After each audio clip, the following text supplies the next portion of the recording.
As a kid, I grew up with the idea of tornadoes in the neighborhood because I was from the Midwest and I never experienced a tornado directly, but I felt what it's like to have that tension leading up before, if it's going to actually hit your house or not. And so when I made this movie, I thought, well, I need to do justice to what tornadoes can, the amount of energy, the force, the intensity, and the more research I did on YouTube, the more I found. It's unbelievable how powerful these things are. And then so as I made the movie, it just became this more intense, relentless sort of ride that you just have to hold on to your seat and hope that you survive. And it really became something that just elevated as we made it. So I don't know if I necessarily started out to do that, but in the end, it kind of turned out to be like that.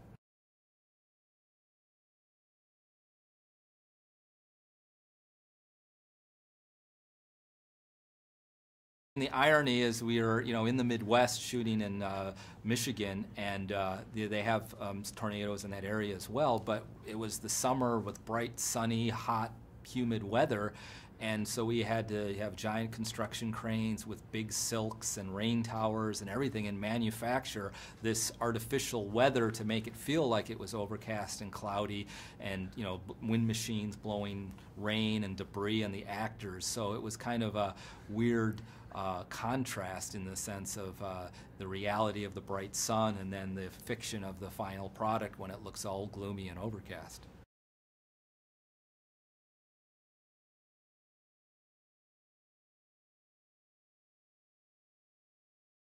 Yes, I thought that we would be able to deliver that, but my concern was trying to make it believable because a lot of films that are these natural disaster films go over the top. They go huge. You have earthquakes and you have runway splitting and people falling in and such epic scale that it's amazing and the audience loves it, but it's not real. It's so beyond what can really happen that it doesn't give you quite the same intensity. It's more of a amusement ride. And so I wanted to get that spectacle and that awe-inspiring energy and power that Mother Nature has, but do it in a realistic manner. So it was a matter of toning down things and getting it to a level that's huge and unbelievable, but still real. That's the difference. It's unbelievable because you don't think it's real, but it really is a natural phenomenon that can occur.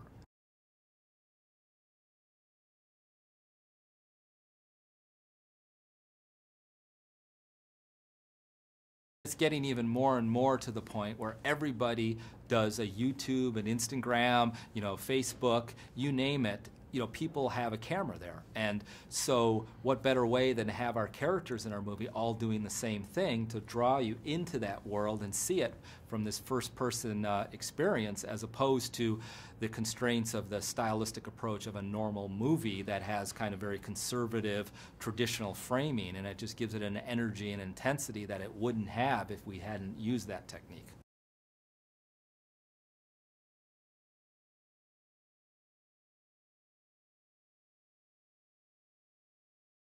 What I wanted to do was explore the different types of people and how they react when confronted with something like that. Some people turn around, run away. Other people are obsessed with it and fascinated with it and want to photograph it, so they actually seek the tornado. And other people are just trying to help other people in harm's way. So it's an interesting study in human nature and how different people react differently when you have something like that.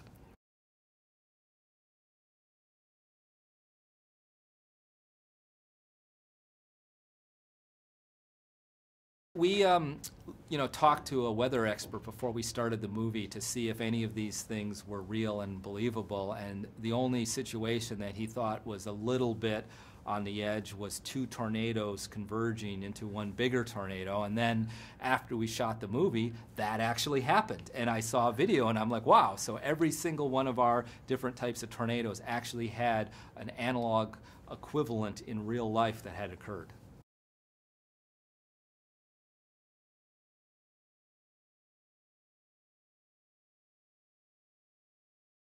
My feeling is the spectacle by itself becomes very boring very quickly.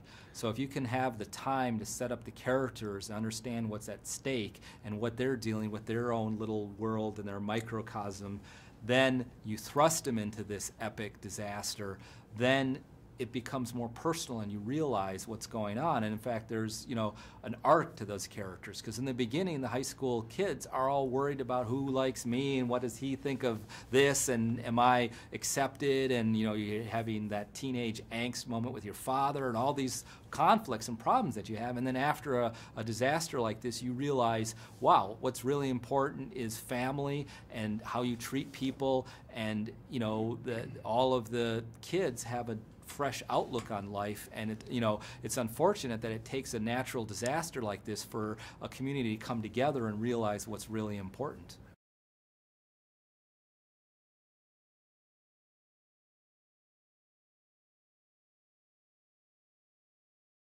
Well, actually, interestingly enough, I've seen a lot of the epic disaster films, even going way back as a child, and you know, they've done a great job on all of them. But when I start a project, I tend to avoid any films because I don't want to color my vision on what I'm trying to do. I want the material to speak for itself, and I want to be motivated by what that's saying and what I'm trying to say. So I sort of try to speak for myself and what's going on. I mean, I will say we gave one small little homage to Twister with a little cow that people will have to look carefully to see, because after all, that was a pretty amazing film. But for the most part, I was trying to focus just on our own project and what I could contribute to it.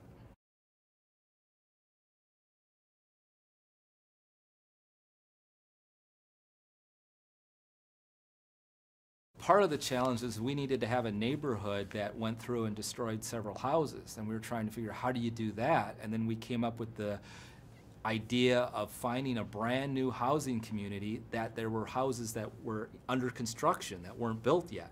So then we could take those houses and make them look like destroyed houses. So we then had this big production value of this whole community that we didn't have to build it all from scratch. It was just kind of a hybrid combination, and the same thing with destroyed debris and other things like that. It's a difficult, time-consuming, expensive process, but done properly, it can add to the realism of the film if you augment that with some digital effects in the background.